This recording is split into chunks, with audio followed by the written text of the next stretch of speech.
When I say there were mummies on top of mummies on top of mummies, y'all, it was like visiting the morgue. So we learned about Sabah here already yesterday. Good morning. We learned about Salam Alaikum, peace with you. We learned about Yalla, right? Which is let's go. What else have we learned about yesterday? Good evening, people. Today was day 2 of Cairo. We traveled to downtown Cairo and I took some pictures of, well, not pictures, but videos of how different it looks. Like it just varies here from street to street, really, because some areas look really, really nice and then other areas just look like living in the projects, broke with no lights on. So I just wanted y'all to see like how it really looks out here. And then the way that people drive is like very, very similar to New York. Like people are just leaning on their horns the whole time that they're driving, and they don't really adhere to the lines in the streets. So it was causing me some anxiety as I was looking out of the bus window, but thankfully nobody got into an accident, at least from nothing that I saw. Let me sit up because my my sinuses are still acting up. I just took some Sudafed and yeah, I'm still trying to get my ear. I don't know if it's the airplane pressure or just my sinuses that's causing my ear to just like, I still can't really, yeah, it's the whole thing. But anyway, today we visited 2 Coptic Christian churches, and those 2 churches were 2 of the places where Mary, Joseph, and Jesus stopped when they went to Egypt to hide from King Herod. So they stopped at a multitude of different places all throughout Egypt, and the people of Egypt, they turned those places into churches. They had pillars inside of the church where it represented the 12 disciples, and then there was, in every church there was always one pillar that was really like old and grainy and stony and all messed up and like cheap, and that and that one represents Judas. So that was pretty interesting. And then later on that day we went to the first mosque, and so that was different. That was really different. I had to we all had to have our head coverings on. We didn't need them for the Coptic church, even though the tour guide told us to put them on, but for the mosque we definitely needed them. Like people had to wrap up their braids and their weaves, like you couldn't even show no hair, and you also couldn't show your arms or your neck. So for me, because I had short sleeves on, well, I didn't have this outfit on earlier, we gonna get to this in a little bit, but because I had short sleeves on, I had to wrap up in this really big green robe. I was looking like a Oompa Loompa out there. Like I was just cracking up. But they are very, very strict. Like they don't play that. Their men don't want to be distracted by women, like especially when they're coming there to like pray and focus on whatever they are worshiping, you know. And so yeah, that was a thing. So after we went to the mosque, we went to a jewelry store where you can get your name inscribed in Egyptian on a I forget what they call it, but it's like a little golden nameplate, and that was cool. After that, we went to a papyrus shop where the guy showed us how they make papyrus like straight out of the plant, and they cut it and smooth it out and put it in the water, and then I guess they draw on it, and then they put some like glow in the dark paint on it, and it was just so cool. Like a lot of those paintings were so beautiful. If y'all know me, y'all know I love art. Like I have paintings all around my apartment that I've done, and some paintings that I've collected. I just love painting and collecting artwork, and I was so tempted to buy one of the papyrus artworks, but it was overpriced. I'm sorry, y'all. It was just so overpriced. I couldn't tell if I was paying for the papyrus paper, the fact that they made it by hand in the shop, or if I was paying for the actual artwork. But it was too much. Like, it was too much. Yeah, I know it's like, oh, it's Egypt, whatever. But regardless, it's like they know that we are American tourists and that our dollar is worth a lot of money. So I noticed that they have the tendency to overprice things. Like even at the jewelry store, there was a very beautiful gold ring that I saw in there, and they said that it was real gold. So I asked them to take it out of the case, and I put it on.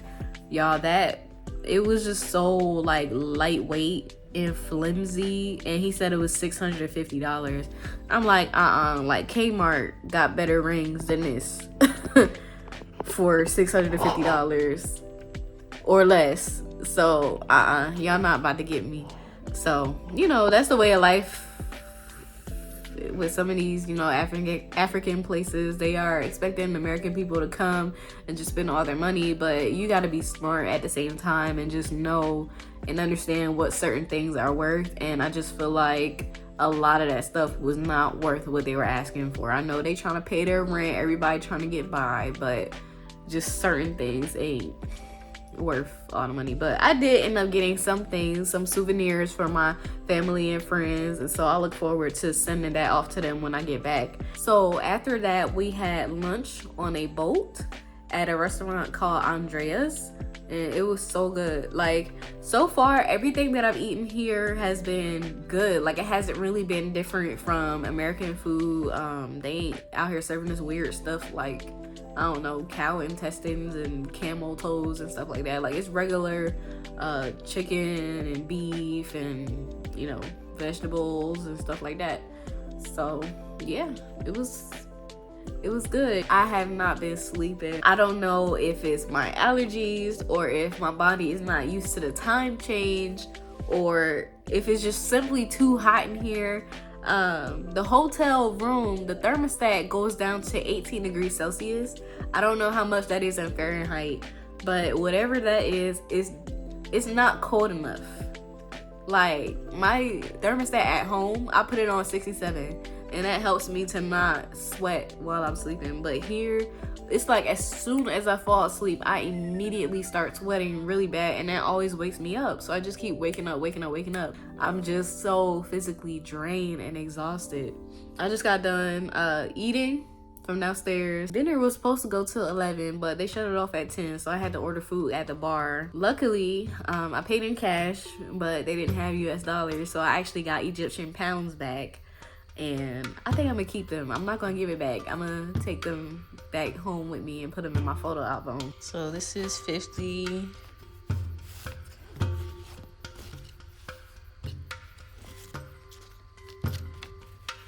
And that's 100. Yeah, I'm gonna keep that. That's a souvenir in and of itself. So $5 American equals 154 pounds and some change. I don't think they had dollars. I'm not really tripping about it because what am I gonna buy with 4 Egyptian pounds anyway? It's not like we stopping by the dollar store out here or anything. Hey, y'all gonna have to forget. Oh, there is a fork in here. I was like, how am I gonna eat my cake? Cause they gave me a birthday cake last night. I was just like, how am I gonna eat it without a fork? But it turns out I do have a fork. Yeah, I'm about to tear that up real quick. I just had dinner, so now it's time for some dessert. I'm trying to think if I left out anything else from today's recap. And that I did, because I totally forgot to mention that we went to the world famous Egyptian Museum. And there were so many important pieces of history. The Rosetta Stone was there. All those ancient Egyptian carvings and paintings were there. Just so many different relics that have been underneath the ground, even down to the carts that the pharaohs used to ride to chase the Israelites, and the different vases that they used to hold people's organs.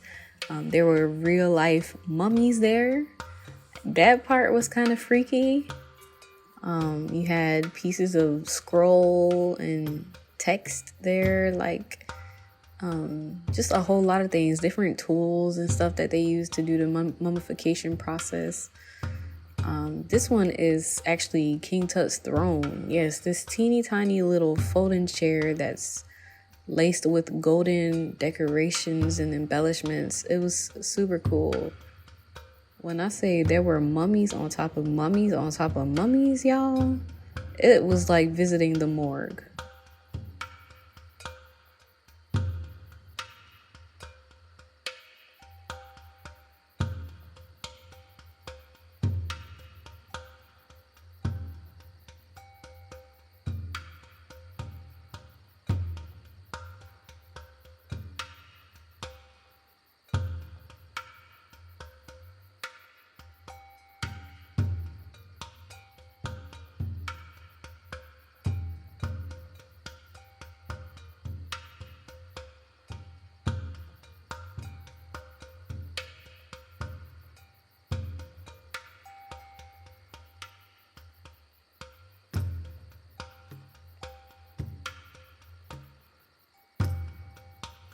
And this piece right here, this was really interesting because it's the only piece in Egyptian history that mentions anything about anything that happened in the Bible. So there's a very small highlighted piece. I don't know if y'all can see it. There's a very small highlighted area of text on this tablet where it says that the Israelites will be no more. So basically they're going to kill off all of the Israelite people and leave no seeds left behind. The tour guide also told us that the pharaoh that wrote this, when he was getting mummified or whatever the word is, they couldn't cross his arms one over the other one like all the other pharaohs because there was salt in his body. And so when the rigor mortis set in, they just couldn't get his arms to cross over because of that. And that was also confirmation of the part in the Bible where, they got drowned by the Red Sea as they were chasing after the Israelite people as they were trying to escape Egypt. So I thought that was like a really cool and interesting fact.